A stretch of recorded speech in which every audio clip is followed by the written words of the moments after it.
England और India का first test जो है वो एक अनएक्सपेक्टेड रिजल्ट के नतीजे में, इनके उम्मीद नहीं थी किसी को भी कि ये रिजल्ट आएगा।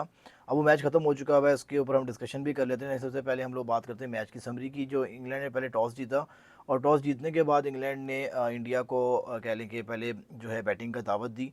और इंडिया ने पहले बैटिंग करते हुए 471 रन का जो एक मैसिव सा टारगेट जो है वो सेट किया था इंग्लैंड के लिए। और इंग्लैंड ने जब बैटिंग करने आई तो स्टार्ट में जो है वो इतना अच्छा स्टार्ट नहीं मिला इनको। ओपनिंग जो है पहले ओवर में ही जो है वो जैक क्रॉली आउट हो चुके हुए थे, लेकिन उसके बाद स्टिल 465 रन जो है वो बनाने में कामयाब होते हैं इंग्लैंड की टीम। उसके बाद फिर दोबारा जब इंडिया की बैटिंग आती है तो वही ओपनर्स और जो मिडल कह लें जो उनका टॉप ऑर्डर है वो बड़ा अच्छा परफॉर्मेंस दिखाता है। और ऋषभ पंत जो है वो 2 सेंचुरीज बनाते हैं, इनके फर्स्ट और सेकंड इनिंग दोनों में सेंचुरीज बनाते हैं। और फिर जो टारगेट सेट किया जाता है वो इंग्लैंड के लिए किया जाता है 371 रन का। और इस टाइम पे सेकंड इनिंग में इंडिया जो है 364 रन बनाने में कामयाब होती है। अब पहला दिन totally India was the dominant team. Second day में फिर पंच मारते हैं बैक इंग्लैंड, वो डोमिनेट करती है। नंबर 3 जो डे था वहाँ से लगना शुरू हो गया था कि अब इंडिया जो है इस मैच को जो है वो कह लें कि जीत जाएगी बड़ी आसानी से। और कल तक अगर आप बात करेंगे कि अगर कल रात को अगर कोई भी पूछेगा तो वो कहता है यार 371 बुमराह और जडेजा के होते हुए नियर टू इम्पॉसिबल है चेज़ होना। यही लग रहा था सबको, इसलिए मैंने शुरू में ये कहा कि एक ऐसा रिजल्ट है जो कि किसी को भी एक्सपेक्टेशंस नहीं थी उसके बारे में। तो हम लोग बात कर लेते हैं कि इंडिया को कहाँ पर मसला हुआ।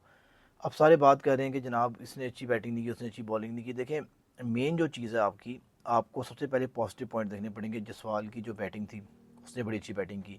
दूसरी चीज़ हमेशा बात करता हूँ के एल राहुल पूरी सीरीज़ में देखिएगा ये नंबर 2 या नंबर 3 पे मैक्सिमम जो है वो एंड करेंगे अपने स्कोरिंग कार्ड में। जितने स्कोर करेंगे नंबर 2 या नंबर 3 पे आएगा ये बंदा।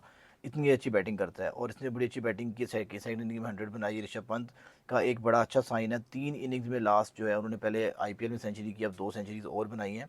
तो कितनी हो गई इनकी टोटल? 3 सेंचुरीज हो गई 3 लास्ट इनिंग्स के अंदर। ठीक हो गया, जो इंटरनेशनल इन्होंने खेली। इंटरनेशनल नहीं कह सकते, एक स्टैंडर्ड क्रिकेट में जो खेली इन्होंने। ठीक हो गया। अच्छा जी, ये इनके लिए पॉजिटिव आ गए। दूसरा, शुभमन गिल की टेस्ट के अंदर पहली 100, इनकी पहली सुना था एज अ कैप्टन पहली 100, वो एक पॉजिटिव था। अब हम बात करेंगे कि इनको मसला यहाँ पे कहाँ पर आया। देखिए, पहली बात सबसे जो मेन चीज़ है ना, वो जसप्रीत बुमराह है इनके पास।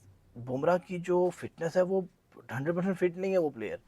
पहले इनिंग में आप देखिए उसने लेग लेग पे कितनी बॉलिंग करवाई है, आपने देख रहे होंगे जब बॉल वगैरह उसने नहीं, उस तरह से नहीं परफॉर्मेंस दिखाई। हाँ, उसने जैक क्रॉली को जो आउट किया वो one of the best balls थी उस टाइम पर, लेकिन उसके बाद 5 विकेट उन्होंने ली, लेकिन वो वाला बुमराह नज़र नहीं आया। ठीक है, जो एक इफेक्टिव होता है। और बुमराह भी क्या करे, देखें एक अकेला बुमराह आप उसको कितना चला सकते हैं। अब 4 मैच पड़े हुए हैं, अब क्वेश्चन ये है कि कितने मैच बुमराह खेलेगा, और अगर कितने मैच खेलता है तो क्या परफॉर्मेंस निकलती है इस बंदे की। तो आप ऑस्ट्रेलिया की सीरीज भी देख लें, पूरी नहीं खेल पाए थे। रीज़न यही थी इंजरीज और जो इनके साथ चल रहा है। इनके बुमराह भी 100% फिट नहीं है। तो अगर एक बंदा 100% फिट नहीं है, स्पेशली बुमराह, तो इंडिया का जीतने के चांसेस बड़े कम हो जाते हैं। दूसरा, आप जितनी मर्जी बातें कर लें, देखिए 371 इज़ अ मैसिव टारगेट। 5वें दिन किसी भी पिच पे 371 करना कोई आसान बात नहीं होती। और आप लोगों ने इतनी फ्लॉप बॉलिंग की है कि बुमराह को ठीक एक विकेट नहीं मिली थी, कोई विकेट नहीं मिली। ये पहली दफ़ा मैंने कहने के बहुत रेयर होता है कि बुमराह को विकेट नहीं मिल रही टेस्ट मैच के अंदर। अगर बुमराह को विकेट नहीं मिल रही, डेफिनेट सी बात है आप 300, 350 क्या 450 भी चेस करवा लेंगे अगर आप इंडियन बॉलर हैं। और दूसरी चीज़ ये कि जो मेन कोलैप्स आपको हुए, तो अगर आप देखें तो इंडिया ने अप्रॉक्सीमेटली 830 रन बनाए हैं इस पूरे टेस्ट मैच के अंदर अप्रॉक्सीमेटली। और जिसमें से जो 13 इनके विकेट्स हैं वो गिरी है 70+ रन के ऊपर। इनके जो इनका लोअर ऑर्डर मिडिल ऑर्डर जो है वो कोलैप्स किया है उसने। देखिए, कह लें कि जडेजा जो है जो परफॉर्मेंस दिखाता है, उससे हमेशा सबको पता होता है कि यार जडेजा जो है एक one of the finest allrounder है, ये बंदा कुछ करेगा।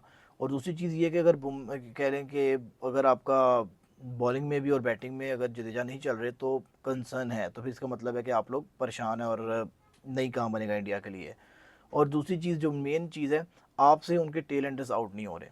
स्कोर कौन कर रहा है आप देख रहे हैं, वॉक्स आपको 30+ मार रहा है, कार्स जो है वो आपको 20-25 मार रहा है। तो ये चीज़ें आप लोगों के लिए बहुत बड़े कंसर्न है, इनके ऊपर काम करना पड़ेगा इंडिया को, अगर आप इंडिया जो है ये सीरीज़ में कोई अच्छी जगह पे स्टैंड करना चाहता है तो। और लास्ट बात ये है कि जडेजा ने जो फील्डिंग की है, ठीक है, जो कैचेस वगैरह छोड़े हैं, that was the biggest let down. तो कैचेस वगैरह छोड़ना ये भी एक मसले थे। तो ये 3 से 4 चीज़ें हैं जो कि काउंटर हो सकती हैं। हाँ, बॉलिंग का जो बुमराह का इशू है वो काउंटर मुश्किल है कि इस टूर के अंदर होगा। यानी कि वो अगर अनफिट हो जाते हैं या फिर नहीं खेलते तो कौन आएगा उनकी जगह पर, उतनी क्लास किसी और बॉलर की नहीं है इसके अलावा आप कैचेस छोड़ना, मिडिल ऑर्डर से कोलैप्स वगैरह ये काउंटर हो सकते हैं। तो इट मीन्स कि अभी सीरीज़ अलाइव है, वन पहला मैच हुआ है, इतनी क्यों परेशानी हो रही है इंडियन कैंप में, इंडियन मीडिया के अंदर। और टाइम दें, देर अ पॉसिबिलिटी आप लोग कम बैक करें, लेकिन आपको ये पता चल गया कि इस सीरीज़ में आपको क्रिकेट मज़े की देखने की मिलेगी। ये मोस्ट इंपॉर्टेंट चीज़ है यहाँ पर।